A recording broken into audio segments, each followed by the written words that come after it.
Hello there, Kevin here, with another episode of the Feel Good English podcast. Today is TED Talk Tuesday, which means I have another lesson for you based on a TED Talk from TED.com. This talk is called The Technology of Storytelling. It's a fun, entertaining, short, 4-minute talk. And it is by a guy named Joe Sabia. That's a Portuguese word, Sabia. Interesting. And he's an iPad storyteller.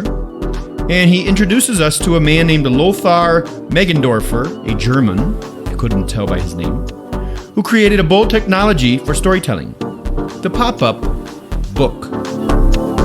Pop-up books are those books for children where when you turn a page, something comes out of the page.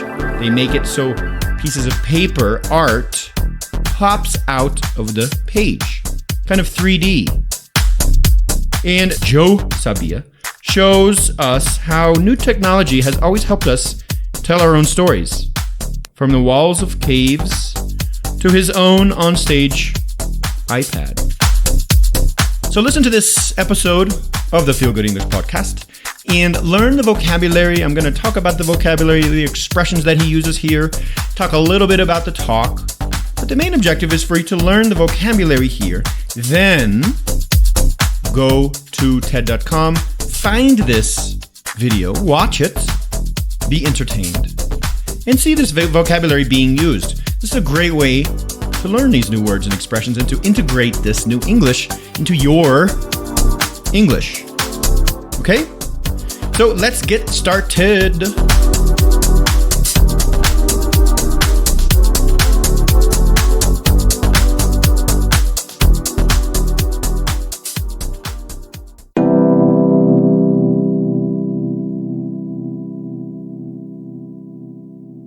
So he starts his talk with, ladies and gentlemen, gather around.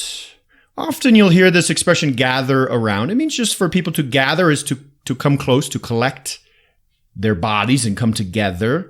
To gather is to collect. Gather around is when you want people to come near you because you're going to say something. Often you'll hear this spoken as gather round, gather round. And here you'll hear him say gather round. We just take off the around. It's a little faster. Gather round. Gather around. So it saves you about half a second. See that? Then he goes in to talk about the book in 19th century Germany and how the book was the king of storytelling in 19th century Germany. He uses the word venerable. Venerable means it was well respected, honorable. So the book in 19th century Germany was venerable for storytelling. It was ubiquitous. Ubiquitous, a great word. Ubiquitous. Ubiquitous. Ubiquitous means it was everywhere. You could always see it. You could always find it. Something is ubiquitous. Let's say in your city, you always see car accidents. Car accidents are all over the place. You always see car accidents every day.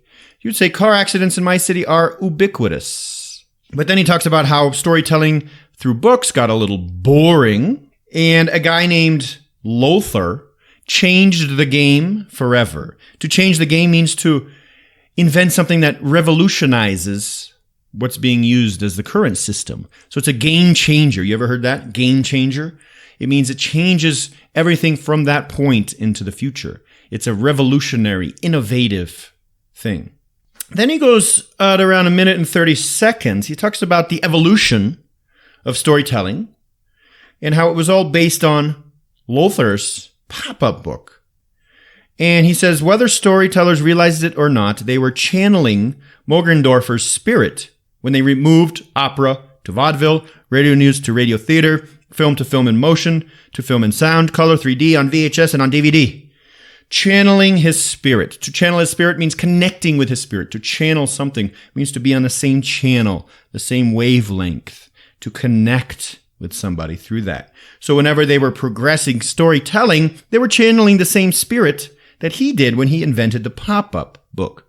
Remember the pop-up book? Books with things that come out of the book, pictures that pop out of the book. 2 minutes and 3 seconds, he uses a phrasal verb. And he says, and things got a lot more fun when the internet came around. You see that the internet is some serious business. To come around is to appear, right? To appear, to make an appearance, to come around. So the internet came around. What, in the late 80s, 90s? You could use this for a person. Oh, where's Kevin been? He never comes around anymore. He never comes around. I think he got a new girlfriend. No, that's not true. I'm married. But let's say another Kevin. He got a new girlfriend. He never comes around. He never appears. He never makes an appearance. Or you say, hey, dude, you should come around more often. You should come here more often. You should make an appearance more often. Come around more often. And here's another word for you. Maybe you'll find this on the TOEFL or the IELTS test one day. Gesticulate. Gesticulate. This comes from the word gesture. If you look at the first part of the word gesture, to gesticulate, that's a hard word to say. So around 2 minutes and 40 seconds.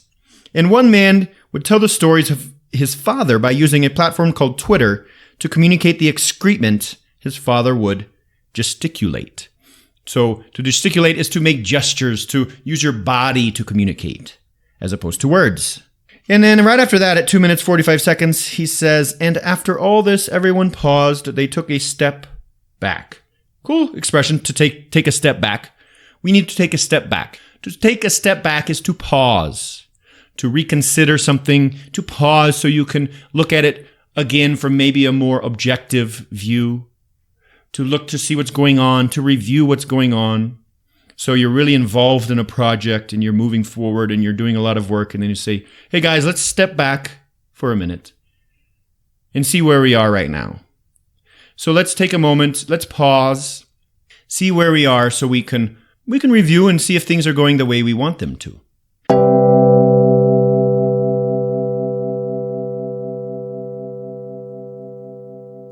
That's it for this lesson. Cool, fun, short video. It's great to have short, fun, entertaining English lessons sometimes, right? So if you want, listen to this a couple times, then read the transcript if you're a Feel Good member. Then go watch the TED Talk. You have 4 minutes today to watch that TED Talk. I know you do. I can see you. You're sitting there right now on the couch with a beer in your hand. Put that beer down. Pick up your phone. Watch that TED Talk. Thanks again for listening to me. Thanks for putting me in your ears. I'll see you in a couple days with another lesson. Until then, smile, be happy, stay positive. And your technology joke for the day. How many programmers does it take to change a light bulb?